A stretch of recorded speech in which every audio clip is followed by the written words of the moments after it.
Okay, welcome back, home racing fans. We're just going to talk a little bit about some of the main components of the chassis that I like to build. Again, this is a simple, very simple inline chassis, and it all starts with a motor bracket. And again, I'm using the JK321 Retro D3 bracket. It's just my choice. You can use any one you want. You can make your own. I just find this the easiest to use, especially because the holes are already drilled for our motor. Fits in there just perfectly, so it does help the build process. Second thing is, you'll notice on a lot of my chassis I will put a rail on each side, and it's raised up a little bit. Now this is the 5/32 brass tube there, square brass tube number 8152. And the reason that I do this is it helps raise up my body mount system just a little bit. So whenever I put the mounts on the side here, they're raised up a little bit into the body, and it helps me find a good mounting point. So that's why I like to use it. As far as the 1/8, you can use that too, a little less diameter. But I'll tell you what, this is what I use for the front axle. Okay, the axle fits perfectly in here.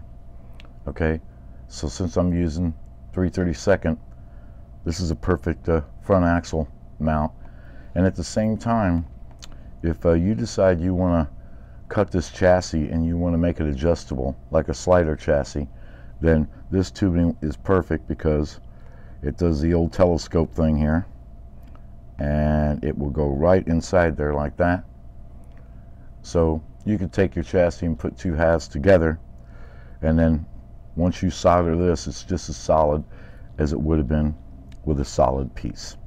As far as the bracket is concerned, I use the 7/32 tubing. I'm using the tubing method, and I'm using these the JK, these are 5574s, the 3/32 by 3/16 oil lights. These are just the one I prefer. I like the smooth side, and they fit, of course, like we've shown before in the past, they fit perfectly inside the tubing. So the round brass tube 7/32 is number 8130. So that works very well, and of course it fits right inside the bracket, and then we will just measure and cut. So that's about it for the main parts, aside from the option of steel.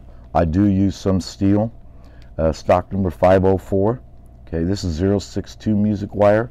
Some people like to use heavier, some people use lighter. Sometimes I use a lighter one. It just depends on where the build takes me. I don't really know where this one's going to take me, to be honest, but anyway, that just covers the steel. You can just get different sizes and then work with what you feel you're most comfortable with. So I like this. It's pretty easy to bend, and really adds a lot of stiffness and strength to the chassis. And we'll talk about guides just for a little bit.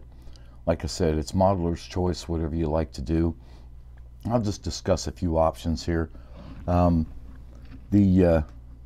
WRP makes a nice flat guide tongue that's pre-drilled, and it's easy to use. I like it. The width, you know, you can adjust the width, you can sand it down, and of course, you know, it fits, you know, your standard commercial guide flags like JK, Mid-America, H&R, etc. And that's probably what I'm going to do, is I'm just going to go ahead and use commercial type guide like this.